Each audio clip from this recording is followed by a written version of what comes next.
What is going on, everybody? So today I wanted to share with you some pretty cool fish that we have in stock here at Tanknissions. Got a lot of unique and different style of fish, and want to kind of give you guys a bit of a tour. But before we get into that, I went recently with Jason from Scape the Wild to do a tank install. It was actually a customer bought a used tank from another customer of ours, and we were installing it in the new house. What I want to get your opinion on is, what do you guys think of the Scape on this tank? So yeah, put it down in the comments. So let's go check it out. All right, so here we are when we walk in the door. This is the view you first see. And we were going for a lower profile right there to the side and then kind of making our way up. The reason for that is we didn't want to crowd it too far right when you walk in, and we want all the fish to hang out into that corner. So this is the view when you walk in, and then we're going to tell the customer to feed to this close side right here. We open it up so all the fish kind of hang out there. So right when you walk in the door, you're hit with all the different types of fish. Plenty of cave systems here, plenty of arches for fish to kind of swim through and to kind of make their own. But yeah, and then we left a big opening right here for a bunch of different types of corals. I'm thinking rock flower anemones, maybe an elegance coral, things like that.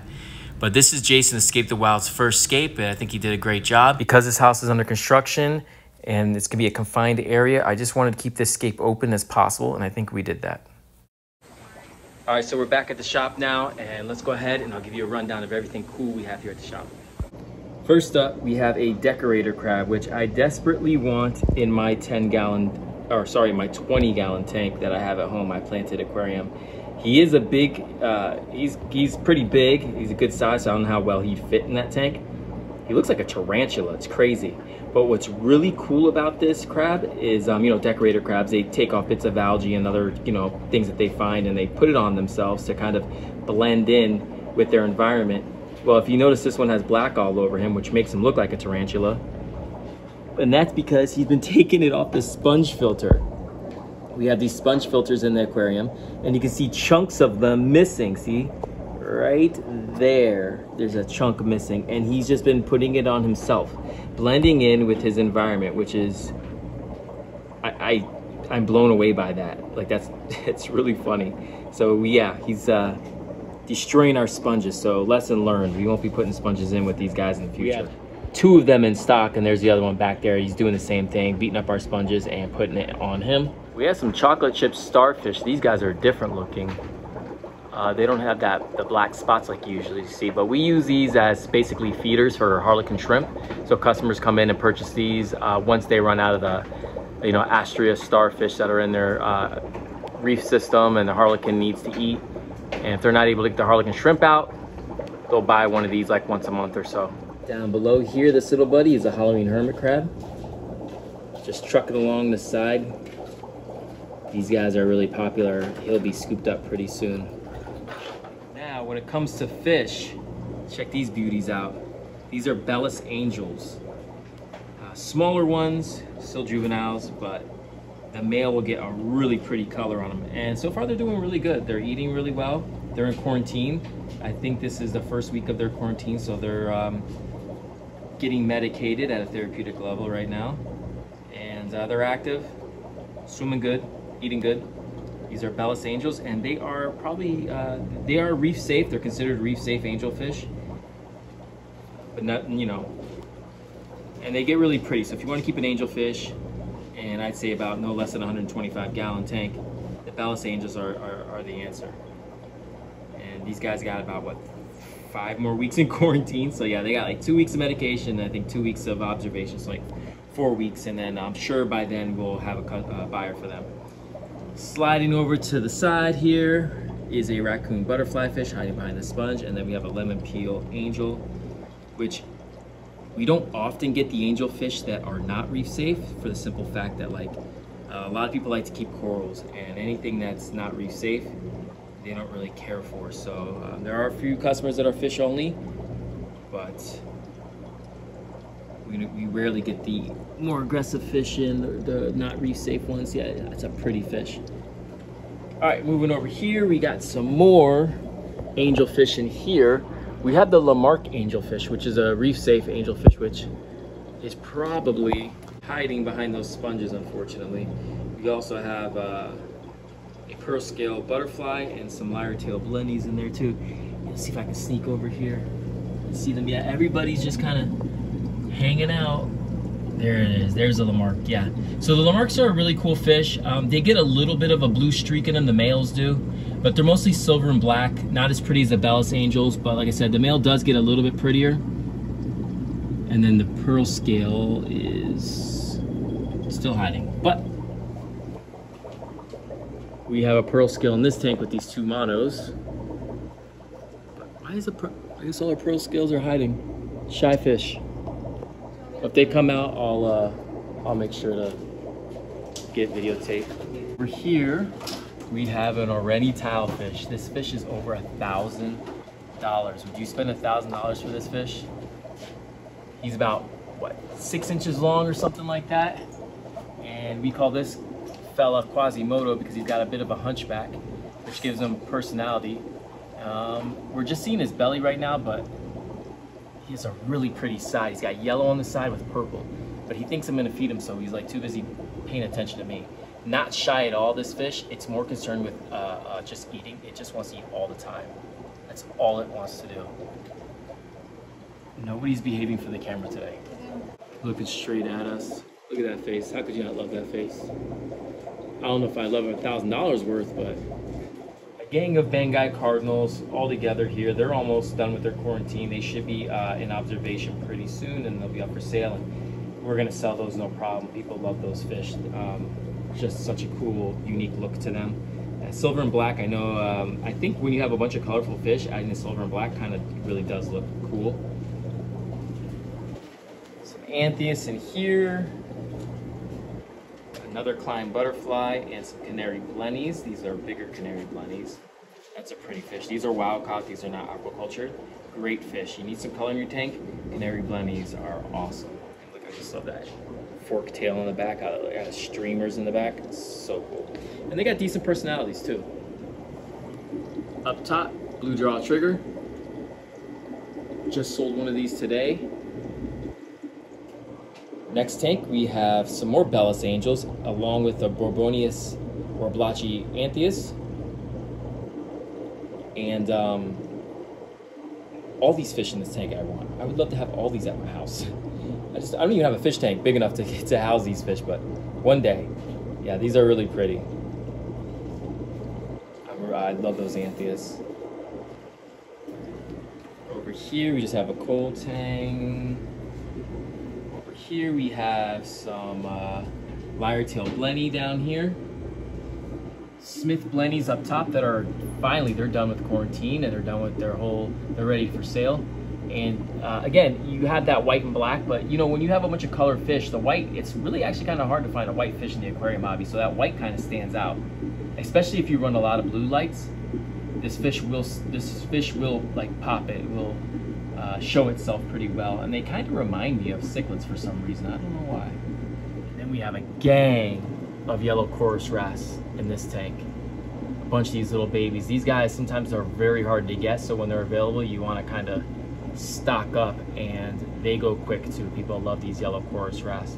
Again, it's the bright yellow color, but people love the movement. They don't stop swimming. They're very active. Yeah, I've kept these fish, you know, throughout my hobby experience, and I've always probably kept one of these in my tanks, just because, I don't know, I just think they're cool. I love the way they swim, and how they're just always out. And then what would be a fish store if you didn't have clownfish in your systems? All different types of clownfish here. All of them are aquacultured. And I'm not the biggest clownfish guy, but they are probably the most popular fish in the saltwater hobby. It is the one most people start with because of their reputation, you know, Finding Nemo, and they're just kind of the mascot of the saltwater hobby. Over here is our breeding tank for Bergia nudibranchs, basically nudibranchs that eat Aiptasia, and we have a nice little breeding colony in here. We have, and they're huge, and we've been feeding them Aiptasia. Let's see if I can find one. If we look closely, there's one right there at the bottom of the sponge. There's a bunch more in here, but very hard to get on camera. But this is the tank where we breed the Aptasia. Not that it's hard to breed Aptasia, but we just have this tank just kind of natural looking, and we just throw food in here and just try to really make the Aptasia take off, and then we pop off a couple, just the Aptasia itself, not the rock or anything like that, and we throw it in there with the Bergia nudibranchs, so they have plenty of food. There's the pearl scale finally coming out once I went away, but yeah, that's a really pretty fish. Not reef safe though, but if you have a fish only system or just kind of like, you know, soft type of corals, you might be able to get away with having that fish. And then just a quick update on our little show tank here, our 20-gallon innovative marine tank. It is doing good, although this anemone, this rock flower anemone right there, decided to go for a walk, and this is why, you know, I'm not crazy about anemones, and it ended up stinging this SPS coral right here.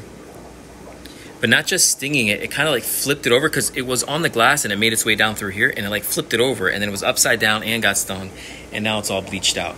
But and then you can see over here there's some bleach markings, but that's because the chalice was encroaching on that, so we had to make some room.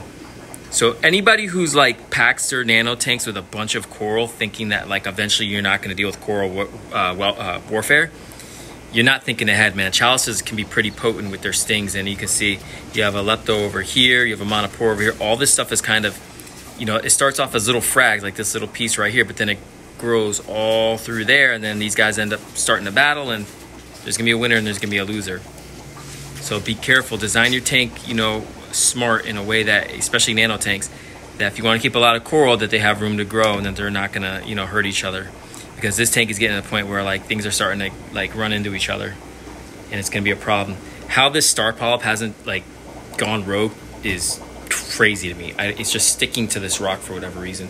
But there are some rock flower anemones that are on the side of it, which could potentially keeping it in check right there. But yeah, that's something to keep an eye on. But we're getting a bunch of babies, rock flower babies popping up all over the place all the time. So eventually we're gonna have to harvest some of these icy ones behind all through there. Eventually we'll have to harvest these out and put them up for sale because there's just too many of them. And then you have your monopora growing on the back, which I love monopora on the back. I think that's such a cool look. Anybody who's got a tank, I know a lot of people do the green star polyp on the back glass. I prefer like an SPS coral eventually. Like monopora on the back glass to me is the coolest thing ever. Or some type of encrusting coral. But monopora is nice just because it shelves. Because if you look at this, how it shelves off like that, I just love the look of that. It's just so freaking cool. And the Duncan coral basically is the home for these clownfish. It's kind of where they hang out the most and where they feel the safest. And that Duncan coral, ever since we started feeding the tank a little heavier, has been growing more heads. You can see there's a little head, boop, right there. And like it needs it. I don't think we're gonna probably take this out and frag it. I think we're just gonna let it go do its own thing. And then we'll address it if it becomes too big of a problem, if it starts stinging corals or whatever. But yeah, that's basically it. That's what we have going on right here in the shop. Oh, and we also have this 30-gallon tank that we're going to be working on pretty soon.